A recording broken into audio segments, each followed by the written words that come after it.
Thanks very much, Toya. Thanks everyone for coming. What a wonderful venue and a wonderful opening. The bar has been set very, very high, suitably high for someone like Bowie, I think. I think we're doing him justice today. Yes, do feel free to ask me about my Bowie diet afterwards. Wait, Mike. So my talk is called Time Again, the David Bowie chronotope.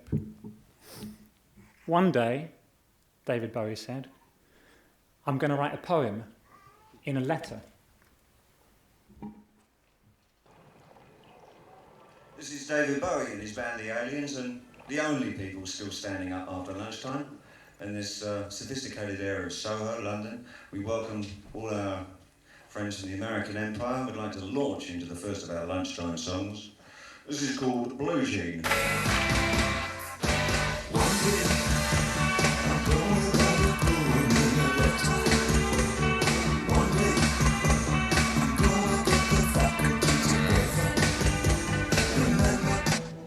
The hand that wrote this letter sweeps the pillow clean.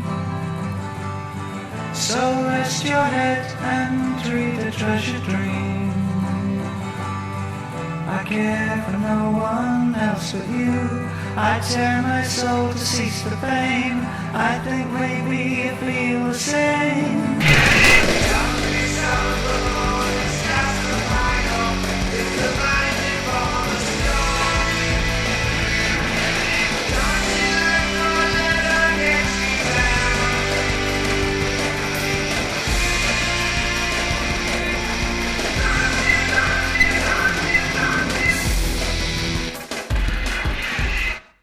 In 1997, Bowie effectively kept that promise, releasing Battle for Britain, the letter, which explicitly offers the song and its lyric as a correspondence with the listener. Don't you let this letter get you down. But he, or another earlier version of himself, had already ticked this commitment off his list long before 1984. In 1969, Bowie had written Letter to Hermione, a poem addressed to a former girlfriend, which, of course, despite its own lyrical promise that he was writing just for you, became a public document and an open, one-sided correspondence when it was released as an album track. Already through the simplest of examples, any sense of chronology in Bowie's work and career begins to break down as texts seem through their connections to speak to each other across time. One day I'm gonna. Where, when and how does Bowie's statement from 1984 operate? Is it a vow to the listener or a vague note to himself? If the latter, then which self? The Let's Dance album of 1983 is usually seen as Bowie's return to or invention of a fitter, happier, healthier self, stripped of all the persona he'd adopted in the previous decade. Ziggy Stardust, Aladdin Sane, the Duke, other mentioned characters like Halloween Jack and Major Tom, and David Bowie, in quotation marks, of course, because that's not his real name either. All these characters are inventions of an invention. David Bowie in the early 1980s, 83, sexually straighter, apparently so, in business suits with an easy laugh. Hello, everyone. Poised to reach a mainstream international audience. Yes, I've just released an album called Let's Dance. The Bowie of 1984 of Blue Jean and the Tonight album occupies the same period and the same role, the same clean, athletic image. No masks, no costumes, no fake names, except, of course, for the tan, the suit, and David Bowie. Couldn't a side made in Blue Jean ever be seen genuinely as an artistic footnote for David Jones, the man who was born in Brixton on January the 8th, 1947, and his own private biography, progressing slowly now towards his own 70th birthday?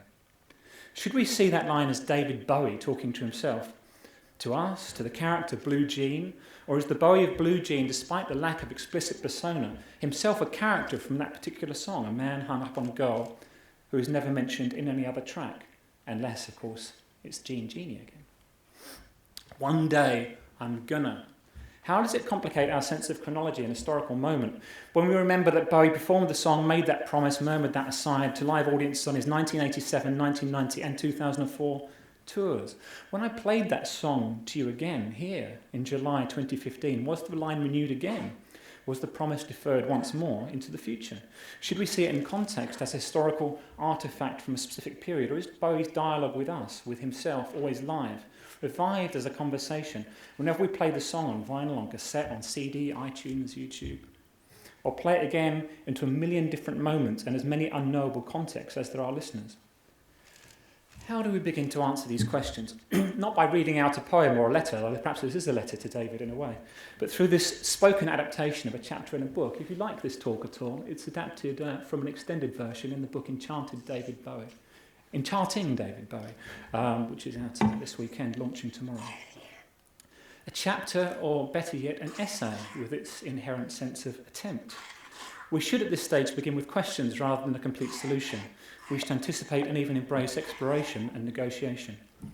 In these brief opening observations, I draw on Mikhail Bakhtin's ideas of time and space in the novel, not an attempt to box up Bowie within theory, but suggest some ways in which this approach can offer new entry points, draw lines of continuity through a career associated with change, and start to map routes through the vast, complex chronology and territory of Bowie's work.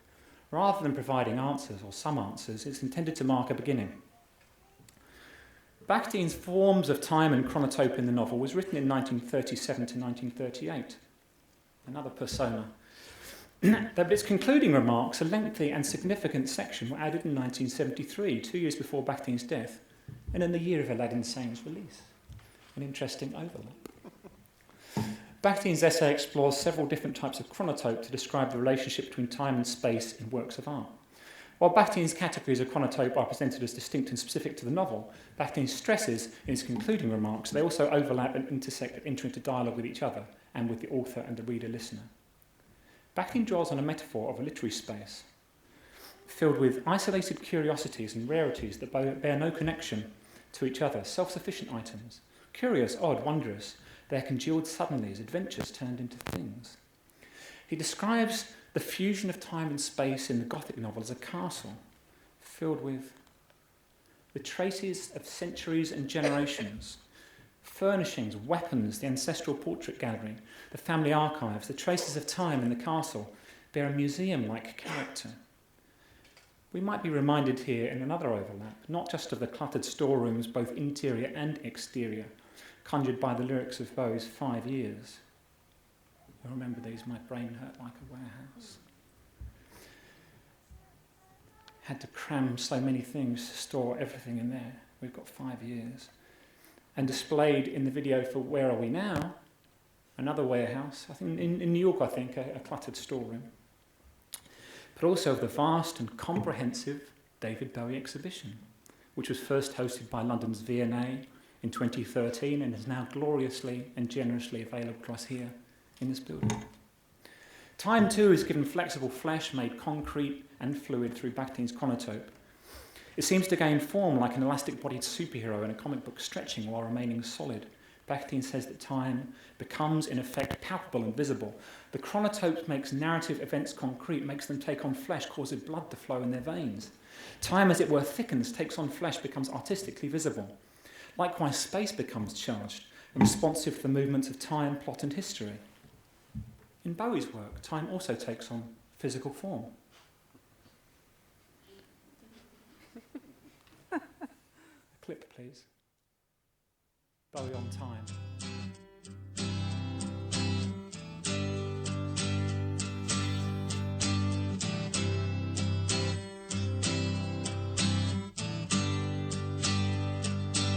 Time takes a cigarette, puts it in your mouth. You pull on your finger, then another finger, then a cigarette. Time, he's waiting in the wings. He speaks of senseless things. His script is you and me. Boy, time, he flexes like a whore, falls swanking to the floor. His trick is you and me. Boy, time in preludes and red wine, demanding Billy dolls and other friends of mine. Take your time. Time is a silent, mime-like companion who, in Rock and Roll Suicide from 72, takes a cigarette and puts it in your mouth.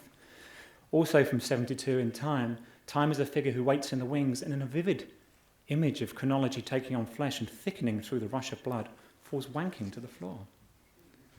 This is not the time, and we don't currently have the time, to demonstrate the affinities that Bakhtin's theory has with Bowie's oeuvre. I wanted to suggest that Bakhtin's intersecting, overlapping, if we're videoing this, just cut that bit out. Intersecting, overlapping models of time and space might help us to analyse the complex relationships between the artefacts of Bowie's songs and performances, the various masks, costumes and voices that surround them, the historical moments that link and contextualise them, the various authors and characters that circulate around David Jones, and the reader listeners who have received and interpret his stories at different times and different places. Where are we now? We are at the beginning of an exploration, a symposium, an investigation, and perhaps an explanation. In his study of time and space in the novel, Bakhtin returns repeatedly to a model built around a horizontal and a vertical axis, a timeline. Here's a timeline. In the adventure novel of everyday life, Bakhtin explains, the horizontal maps the protagonist's life, tracing his overall growth and experience, and often a progress towards redemption. Commonly, this progress is represented within the story of an actual spatial course or road.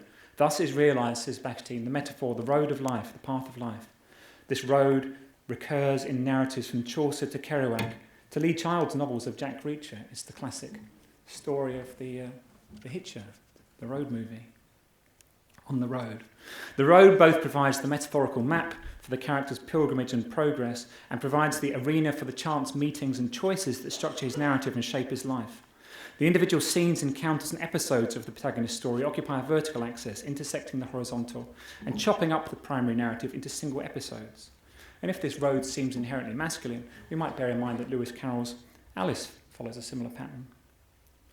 Returning to Bowie, it's straightforward enough to plot a horizontal timeline with key dates.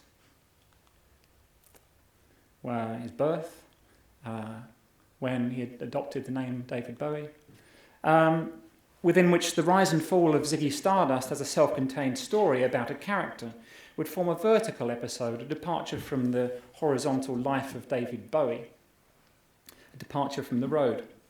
Bakhtin also identifies the vertical intersections that cross the horizontal axis of time as what he says is a superstructure for reality. Episodes which are otherworldly, idealistic, eternal, outside time, simultaneous with a given moment in the present. This otherworldly vertical axis is within Bakhtin's structure, associated with visions. Visions in real time, he says, are very brief. The meaning of what is seen is in itself extratemporal. The temporal logic of this vertical world consists in the sheer simultaneity of all that occurs. Everything that on this earth is divided by time, here in this verticality, coalesces into eternity, into pure simultaneous coexistence. Such divisions as time introduces earlier and later have no substance here. They must be ignored in order to understand this vertical world. Everything must be perceived as being within a single time, that is, in the synchrony of a single moment. One must see this entire world as simultaneous. We can draw from this then, before we factor in other more complex axes, a simple geometric model of a horizontal carrying the value of living historical time, the road, progress, evolution, development, biography, chronology, intersected with verticals which in turn represent side steps, alleys, choices, episodes and visions. Again, this pattern is not unique to the male protagonist. To borrow again from children's literature, the horizontal is the biographical lives of the Pevensey children, Lucy and Susan, in C.S. Lewis's Narnia novels as they age and experience the 20th century. The vertical intersections would represent their adventures in Narnia, during which little or no real time passes. Clip, please.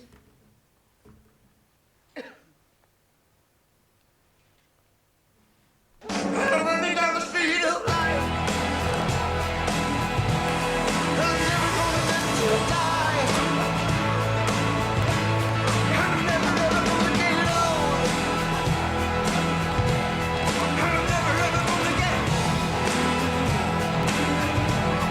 I'm never ever gonna get. La formule de Vittel, c'est le secret pour faire renaître notre corps. Vittel, chaque jour une vie nouvelle. It's probably fitting that Bowie should get applause and that I don't, but perhaps at the end. In Never Get Old, from the significantly named Reality album of 2003, Bowie declares he's running down the street of life. An advertisement for Vittel Water starring Bowie alongside tribute act David Brighton as the singers in earlier incarnations opens boldly with that line.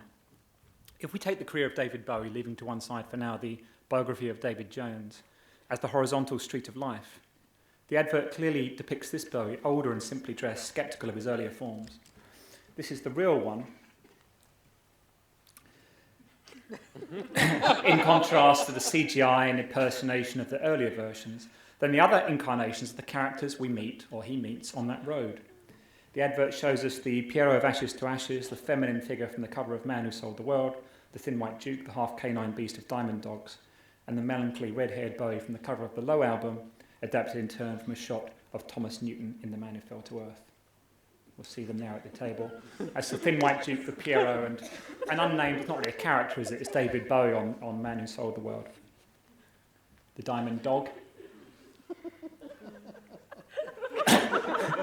And the Bowie from the Low album cover, essentially.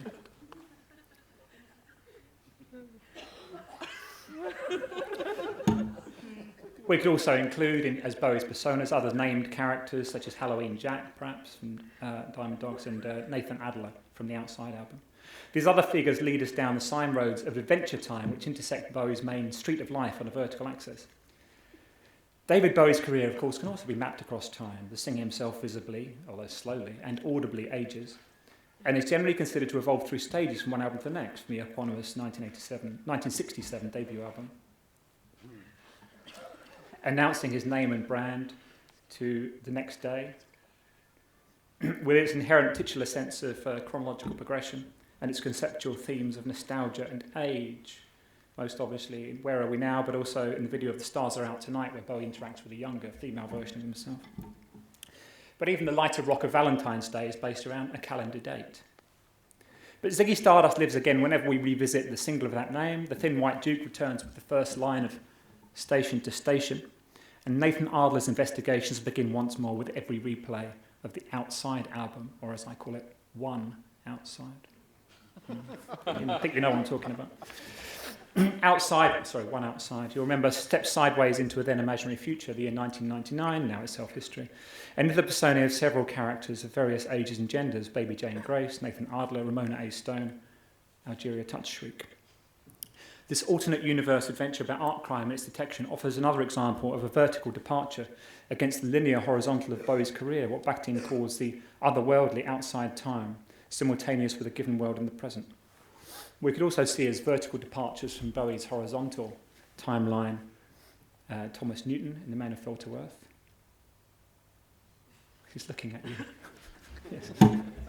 Looks like an alien. Jareth in Labyrinth. Nikola Tesla in The Prestige, Christopher Nolan's 2005 film. We'll see Jareth later on if you like Jareth. Similarly, as sidesteps off the main road into a different world and a different time. So with our graph, if that's Bowie's horizontal timeline, these are kind of sidesteps into adventure time, into different characters, into often self-contained story narratives. Outside is, what is it described as, a Gothic narrative hypercycle, I think. So these are stories which exist in themselves, off of David Bowie's horizontal life. Using this model, we can approach Bowie's individual songs and videos as visions, adventures, small pilgrimages, stories, sidesteps, or in the case of concept albums like Diamond Dogs and Outside, story cycles made up of shorter episodes. These metaphors acquire a particular resonance with Bowie's many songs that involve a form of narrative, however dreamlike, and a cast, however vague, of characters. I just want to look at one song here and play it to you. I laughed and shook his hand and made my way back home. I searched for form and land. For years and years I roamed. I gazed a gazeless stare at all the millions here. We must have died alone a long, long time ago. He gazed a gazely stare, everybody. It's one of Bowie's finest lyrics, isn't it? The Man Who Sold the World describes a meeting and a dialogue with a spectre from the past, presumed long dead, although the narrator too wasn't there, implying a trance state, followed by a journeying in the mythic tradition, I searched for form and land, says Bowie. For years and years I roamed. Obviously this narrative, which seems to take place over eras, the narrator's travels end with him gazing at millions who must have died alone a long, long time ago, operates in its own time scheme. The song The Man Who Sold the World is exactly 4 minutes long. Its narrative takes that time to tell as an album track and occupies that precise temporal space in the listener's life. And we can date its composition, first recording and release to specific months and dates in 1970. On one level, The Man Who Sold the World takes place in its own dreamlike time space where years pass and millions die. And yet at the end of the song, nothing has changed. It's as though we wake up or return from Narnia to find the world almost exactly as it was only 4 minutes later. This chimes with the adventure time that Bakhtin identifies, where, for all the incidents and accidents of the narrative, the story ends at almost the same time as its beginning. The adventure is a hiatus between start and finish, taking up almost no real time. In this kind of time, says Bakhtin, nothing changes. The world remains as it was. The biographical life of the heroes does not change. Their feelings do not change. People do not age. This empty time leaves no traces anywhere, no indications of its passing. This has been an extra temporal hiatus that appears between two moments. We emerge from that dreamlike story to find that nothing has changed, and revisiting at any point between 70 and the present day, find ourselves back at the start, immersed again in a narrative that lasts both 4 minutes of real time and eras of adventure time. We could compare the trance-like episode of The Man Who Sold the World to the comic book studied by Umberto Eco, which in that Silver Age period exists in what he calls an oniric climate, a dreamlike climate, where each adventure makes little difference to the overall history of Superman and can be either forgotten, rewritten, vaguely remembered, or revisited and developed in future stories. Superman dreaming. As such, each adventure down these side streets into the otherworldly fictions of Bowie's songs, films and videos could be seen as self-contained, operating according to a specific chronotope where events take place and time passes but nothing changes. But as Bakhtin notes in his later concluding remarks, chronotopes are rarely, if ever, fully self-contained. Chronotopes are mutually exclusive, they coexist, they may be interwoven with, replace or oppose one another, contradict one another or find themselves in ever more complex relationships. The general characteristic of these interactions is they are dialogical. The Man Who Sold the World, like all the side road adventures that intersect the horizontal real time of Bowie's career, must be seen not as an isolated dead end, but part of a far more complex dialogic matrix. To trace only a few of the extra lines that extend from it, the song can be seen in the context of the album, to which it lends a name, and whose other tracks, in one interpretation, it shares Lovecraftian themes, says Carr and Shah Murray. Its title speaks forward in time to the man who fell to earth, also anticipating Bowie's later line, I'll give you a man who wants to rule the world, from China Girl, and backwards to Heinlein's novel The Man Who Sold the Moon, to the William Hughes Meehan's poem of 1922, The Man Who Sold the Moon, about meeting a little man who wasn't there, the 1954 DC comic, The Man Who Sold the Earth, the 1968 Brazilian political satire, The Man Who Bought the World, to David Buckley, Bowie's intonation recalls the Lord's Prayer, to Chris O'Leary, this song can be interpreted as a conversation between an unassuming David Jones, who in an alternate timeline never left Bromley, and the Bowie of 75, world famous at the expense of his sanity. O'Leary sketches further links in the dialectic matrix in which the song operates, identifying not just its score of fathers, which I've noted above, but what he calls its symbolic twin, the Nicholas Roeg film Performance of the same year, and noting the encounter described in the lyrics resonates with, he says, everything from Wilfred Owen's Strange Meeting to Conrad's The Secret Sharer, to Ray Bradbury's Night Meeting, in which a man and Martian cross paths, each convinced that the other hails from the distant past. Bowie's performance also speaks to the covers by Lulu, and most hauntingly, Kurt Cobain. And now evokes Peter Doggett's book, The Man Who Sold the World. So the song exists in a matrix of dialogic links and connections. As these multiple interpretations suggest, the matrix of meanings also includes reader-listener responses to the text. Bakhtin embraces this further dynamic, noting the real and the represented world are tied up with each other. They find themselves in continual mutual interaction. Uninterrupted exchange goes on between them. The work and the world represented in it enter the real world and enrich it. And the real world enters the work and its world as part of the process of its creation as well as part of its subsequent life, in a continual renewing of the work through the creative perception of listeners and readers. Those who respond to a Bowie track, such as The Man Who Sold the World, help to shape and create the track and its continued meaning, keeping it alive. This continued interaction with listeners, readers and interpreters, from casual first-time encounters, if we hear the song in a club, covered at a gig, while shopping, to the long-term love affair that Bowie fans have with his work, constitutes, in Bakhtin's terms, a special creative chronotope which constitutes the distinctive life of the work. The concept of Bowie's individual tracks, videos and films as adventures or episodes which frequently relate directly to each other and combine into longer, more complex cycles, whether explicitly as with a concept album like Outside, or more subtly as in the Berlin trilogy of albums and their connection in turn to The Man Who Fell to Earth, or with the long narrative of Major Tom that can be traced from Space Oddity through Ashes to Ashes to arguably Hello Space Boy, enables us to clarify Bowie's role as author of these adventures and distinguish between Bowie as creative artist and the character he plays within the story episodes. Of course, Bowie is a public persona and to an extent a fictional construction, born in 1966 and must be distinguished from David Robert Jones, born in January 1947, whose private life remains obscure. But there is a further important distinction to be made between Bowie and Ziggy Stardust, Aladdin Sane, and all the other often unnamed characters of his songs and videos. Though the boundary is sometimes blurred by reviews and articles that use character names such as the Thin White Duke as if it was synonymous for Bowie, the difference is immediately clear through a quick study of publicity and promotional images.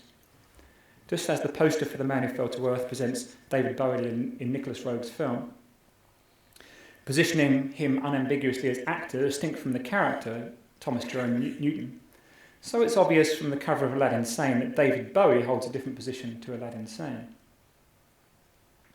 If there was any ambiguity, it would be settled through a glance at the preceding and subsequent albums, which are similarly and evidently branded David Bowie. Should we have a look? David Bowie, Ziggy Stardust, David Bowie, pin-ups. So if you actually thought that it was an Aladdin Sane album called David Bowie, I think it would be quickly cleared up by looking at the surrounding texts. And they mark Bowie as the longer-term creator and perhaps curator rather than the short-lived character. The Ziggy Stardust album is not authored by Aladdin Sane and vice versa, both are by David Bowie. So while Bowie certainly occupies an ambivalent, complex and fluid position between the worlds of reality and fiction, that position is different from the level occupied by Ziggy, Aladdin Sane, Major Tom, Thin White Duke, Nathan Adler. And it's different too from that of the unnamed narrator of The Man Who Sold the World, The Man He Meets on the Stair, The Man Who Met a Girl Named Blue Jean, and arguably every I who tells a story in one of Bowie's episodes. Naturally, we're inclined to assume that the I who writes the letter to Hermione and the I who makes the confession in Breaking Glass that he's been breaking glass in your room again, don't look at the carpet, I drew something awful on it, is in some way reflecting on Bowie's experience at the time, and any kind of biographies often seem to assume that some of his songs are revealing something more personal. It's hard to say exactly why they feel that some are more transparent than others. Hugo Wilkin, in his book on Low, says of Breaking Glass, is Bowie commenting on the doomy, fetishised existence he led in Los Angeles? I mean, we don't assume that about his other songs necessarily. It's tempting to read Bowie's musing from Survive on the Reality album, I should have been a wiser kind of guy, I miss you, and is quietly anguished, you're the great mistake I never made. As, if not analogous with reality itself, not as an unvarnished autobiographical statement from David Jones, or even a direct expression of David Bowie's state of mind, closer to reality and truth, and further from fiction than other lyrical confessions such as I just met a girl named Blue Jean. We assume that David Bowie didn't just meet a girl named Blue Jean. Or Jareth the Goblin King's You Remind Me of the Babe from Magic Dance. Let's have a look at some clips of Bowie talking in the first person.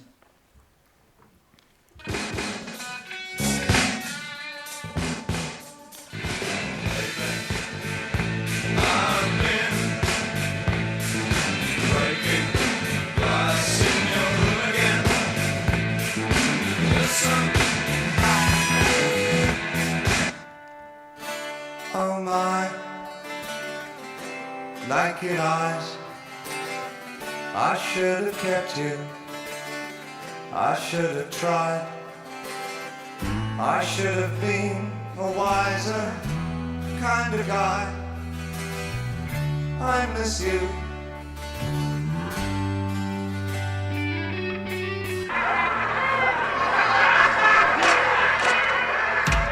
You at the bay. Beg the power. Power of voodoo. You do. Mind me at the bay. Quiet!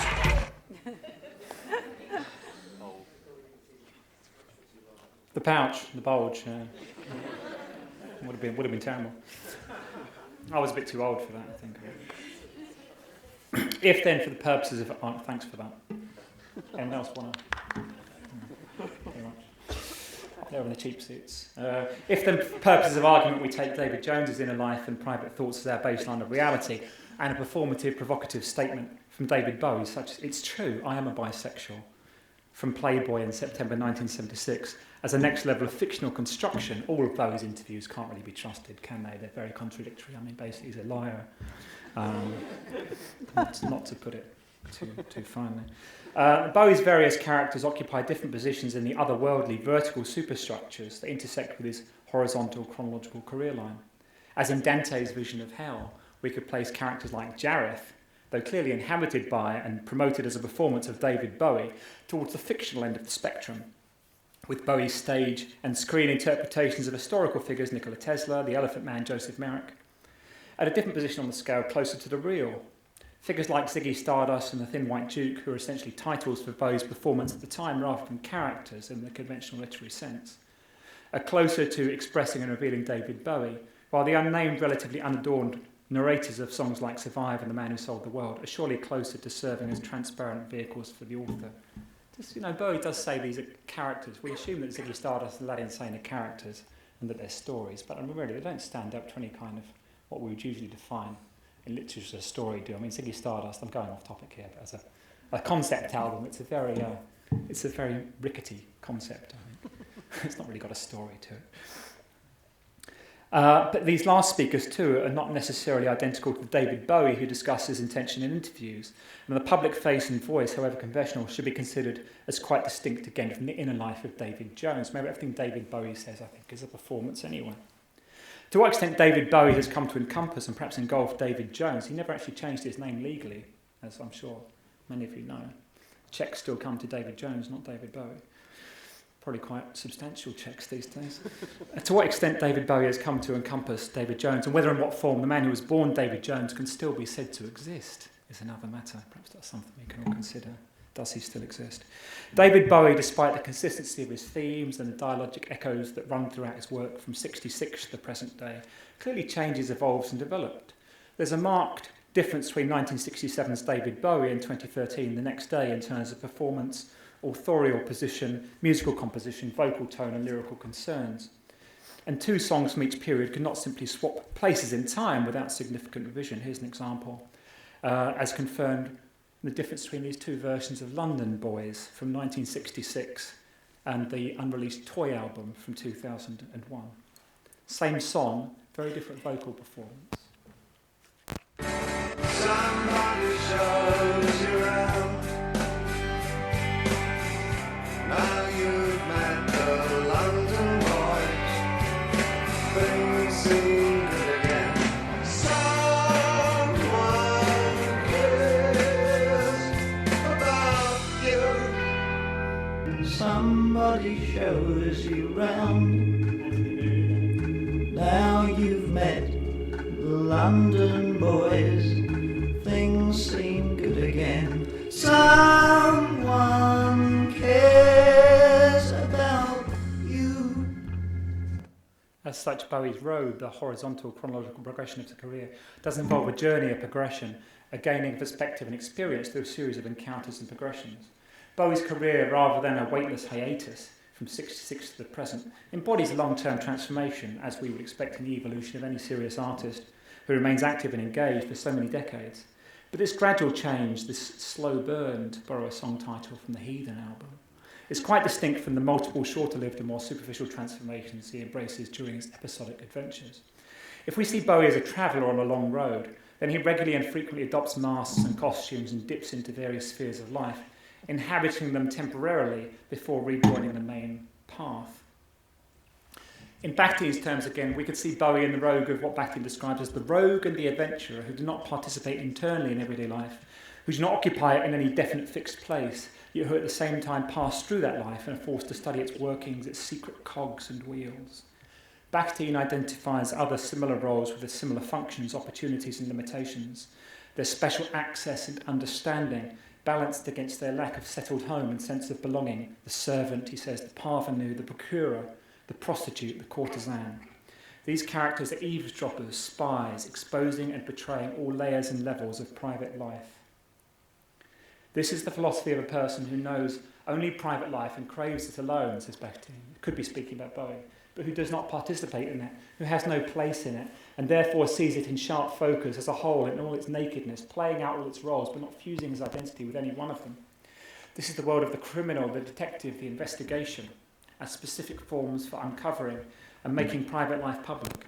But the crime itself in these stories, says Bakhtin, is only a plot device, for, he says, what matters are the everyday secrets of private life that lay bare human nature. The titles of Bowie's songs alone, spanning his entire career, confirm his consistent fascination with this world and its stories. Criminal World, Queen Bitch, The Voyeur of Utter Destruction, brackets as beauty, The Secret Life of Arabia. At a later point, Bakhtin also introduces the clown and the fool to this group of characters who create around themselves their own special little world. They are, he says, life's maskers, carrying a privilege, the right to be other in this world. They see the underside and the falseness of every situation. Therefore, they can exploit any position they choose, but only as a mask. Again, even a superficial survey of Bowie's persona, the Thin White Duke, the Pierrot, the artist Minotaur, who, according to sleeve notes, narrates the voyeur of utter destruction, brackets, as beauty. Even the wonder of the man who sold the world, on the one outsider, confirms his career-long association with outsider figures, with costumes, archetypes and folk characters. Just as Bakhtin adds the crank to his cast of clowns, we could compare this with Bowie's identification of himself and his then wife Angie as a couple of kooks in 1971. Again, we can only note here in passing this outsider role, as Bakhtin says, a foreigner who does not understand the world through which he moves, like Gulliver on his travels, could, if not justify and excuse, at least contextualise Bowie's problematic Orientalism and the stereotypical exoticisation of the cultural other in much of his work. Enough said, really. Although we might also remember, quote, visions of Jap girls in synthesis from Ashes to Ashes, the offhand reference perhaps of Blue Jeans' Latin roots, squinted eyes in China Girl. Indeed, the whole video, the whole lyric of China Girl. Although it's a cover, isn't it, China Girl? And his cover of the song Don't Let Me Down and Down in a Cod Patois accent.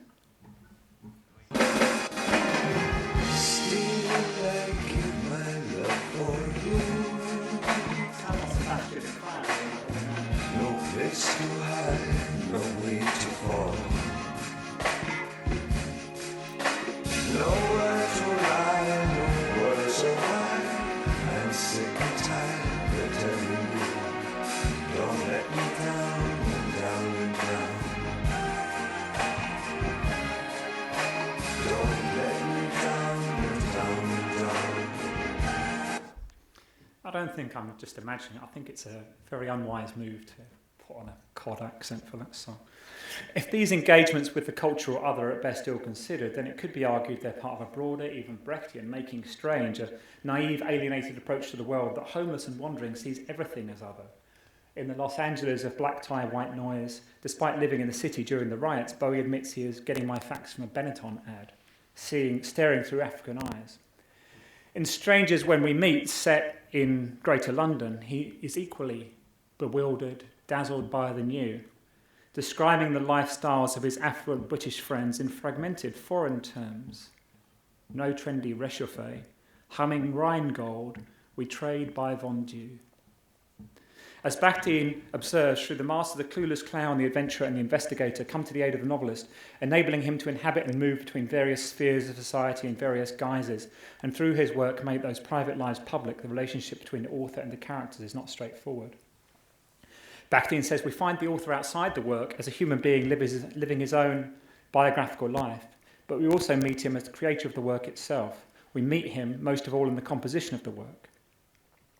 But, says Bakhtin, a more general question arises: from what temporal and spatial point of view does the author look upon the events he describes? These questions help us to draw distinctions, not answer, but ask perhaps pertinent questions between David Jones, the private individual, David Bowie, the public author, and personae such as Ziggy Stardust, a character in described and performed events. For Bakhtin, the author's position with regard to the fictional world is complex, neither outside nor within. He represents the world either from the point of view of the hero participating in the represented event, or from the point of view of a narrator, or from that of an assumed author, or finally without utilising any intermediary at all. He can deliver the story directly of himself as the author pure and simple. But even in this last instance, he can represent the spatial temporal world and its events, only as if he had seen and observed them himself, only as if he were an omniscient witness to them.